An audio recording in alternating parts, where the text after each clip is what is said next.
In this first game, Wesley So is white and plays the Rossolimo. And here Magnus played e6. In the past he has played g6 as well against Caruana. The game continues. And here Magnus decides to play rook c8. Maybe it was better to play knight g6 to continue with bishop e7 and castle.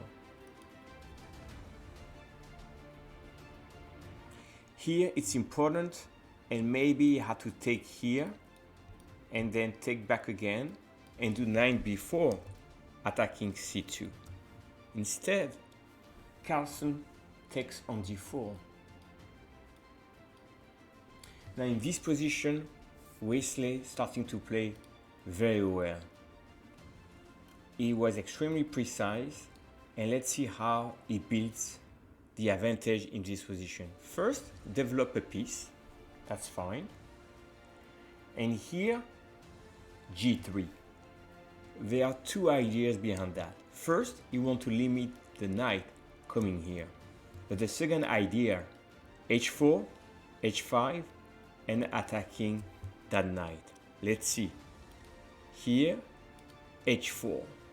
So here the plan is like that knight will have to go over here. So let's say if black castles, h5, there's only one square for the knight, h8, which is probably the worst square that you can think of on the board. Then Wesley could do h6 and then e5, or simply continue to develop here by playing e5, and that knight is out of play. That was still playable. Now the second thing that Carlsen could consider is to play h6, and if white continues, then you do knight f8, and if white attacks, you put the knight over here, and then you castle, and you have that square. So these were the two possible moves here, h6, or simply castle and retrieve the knight on h8 and eventually move back, and the knight will come back over here after f5. So here, Magnus Carlsen did a desperate move. He went from the attack, sacks a piece, another piece, and here, what did he do? He's trying to attack the king.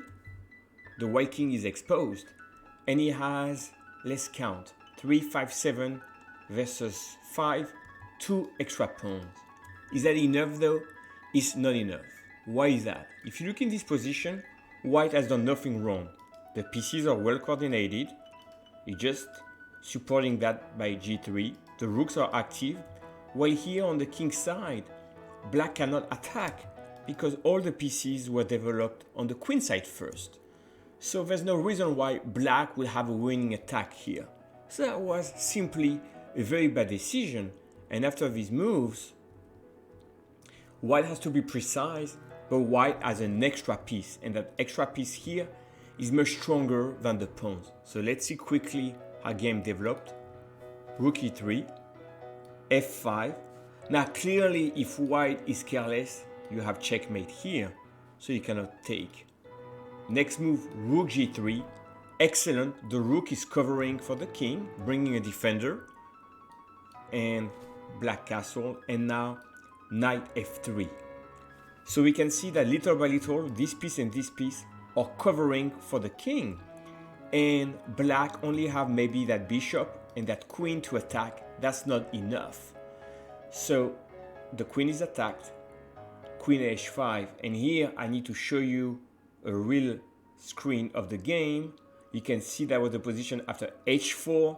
Magnus is thinking what to do on h4. I decided to take that with a bishop. That was the wrong idea. He had to castle or play h6. You can see he's thinking about that, but that was a big mistake.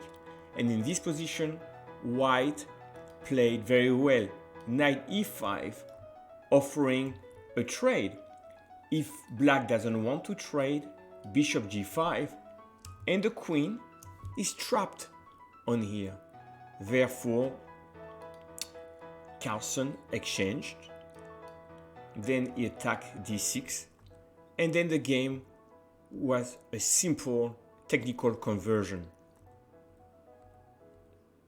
And in here, bishop g5.